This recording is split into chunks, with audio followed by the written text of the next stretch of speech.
I stared at my phone, my heart eerily still. I gave your ticket to Kevin, my boyfriend. He's more fun. You should stay home and watch my sick grandmother. It was my 45th birthday. I had spent weeks planning a Hawaii trip. For her, for the kids, for us. $10,700. A beachside villa. Surfing lessons, private dinners, excursions. Everything tailored with quiet love. And she chose Kevin. I didn't reply with rage. Just 2 words, got it. Then I stood up, walked over to my computer, and started peeling her out of my life. Click by click. Refund. Refund. Refund. Flights. Gone. Hotel. Cancelled. Surf instructor named Lono even sent a kind aloha, sorry to see you go. I cancelled everything I had booked. Everything that had my name, my card, my effort behind it. It felt surgical. Precise. Like shedding skin that no longer belonged to me. They boarded the plane thinking I was home, playing caretaker to her grandmother. The same grandmother who'd been dead for 3 years. I met Lisa in a produce aisle.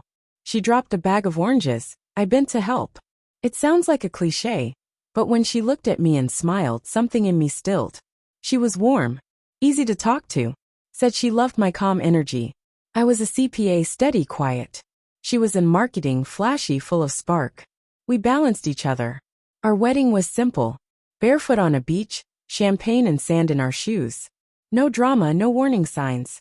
At least not back then. But the cracks came later, slow, hairline fractures beneath the surface. Her phone started turning face down on the table. Late-night strategy calls. Texts followed by a giggle. Then a quiet step outside to answer. Then came expenses on our statements. Designer brands I never saw at home.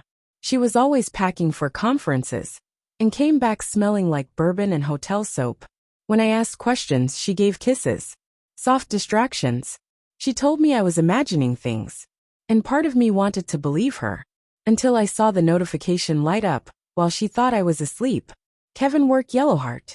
The Hawaii trip was my olive branch. A last-ditch attempt to shake the dust off our marriage. I kept the details quiet. She didn't know everything I booked. That was the first stroke of luck. The morning of the flight, as I zipped up the last suitcase, she texted me. Not even the decency of a call. Kevin's more fun. That text burned into my memory like frostbite. It didn't sting. It chilled. It clarified. First, I canceled everything. Flights, the villa, the car, even the island babysitter. Then I called my lawyer. We'd spoken months before, just in case. Now we moved in silence. Like clockwork. The locks on the house changed. Credit cards mine. Her car? Leased through my firm. Gone. Utilities rerouted and paused. Every convenience she floated on, cut at the root. While she sipped piña coladas with Kevin on a beach, I'd once dreamed of standing beside her on. She had no idea she'd return to silence. To absence. She came home a week later, tan lines, braids, a sparkle she hadn't worn in years.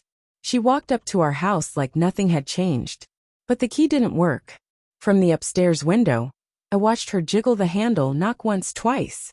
Then she pulled out her phone. I saw the moment her eyes met the email. Subject line. Divorce proceedings initiated. Attached. Financial disclosures. Asset freeze notification. Her suitcase dropped. Her fingers trembled. Then she looked up and saw me. I opened the window. Calm as rain. Don't worry, I said. Kevin's more fun, right?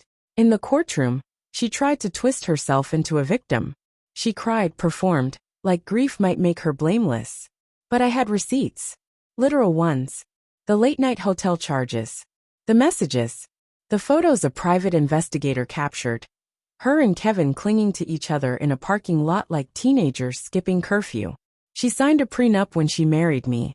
She thought I was too soft to ever enforce it. Turns out I'm not soft. I'm just patient. Now she lives alone. In a 1-bedroom near the freeway. Kevin didn't last. He liked the thrill, not the consequences. Last I heard, she tried to freeze her eggs using her new boyfriend's credit card. It was declined. She called me. Once. No apology. No tears. Just, how could you do this to me? I answered her the same way I did the day she chose him. Got it. Then I hung up. I spend my birthdays differently now. No more grand gestures or orchestrated getaways. Last year I went hiking.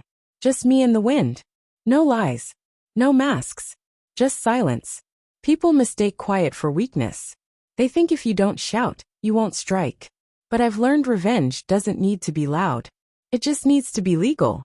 Thorough. Complete. I don't hate her. I've simply stopped saving people who burn your house down and call it warmth.